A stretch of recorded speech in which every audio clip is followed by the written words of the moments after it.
काङ्ग्रेस सभापति शेरबहादुर देउबाको आज विद्यार्थीहरूले धनगढीमा राम्रै स्वागत गरे। साथीहरू, यो भिडियो हेर्नुहोस्।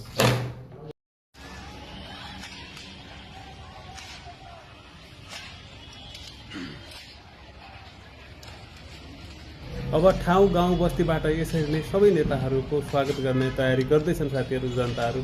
अर्कोतर्फ भने सङ्घीय राजधानी काठमाडौँमा राजावादीहरूको एकदमै आन्दोलन चर्काचर्की छ। आज नै कतिपय विज्ञहरूले त बङ्गलादेशको आन्दोलन हुने पनि बताएका छन्। आज नै राजा आउने र राजाको लागि तयारी हुने पनि बताएका छन् भने हाम्रा नेताहरूको राम्रैसँग स्वागत हुने पनि तिनीहरूले बताएका छन्।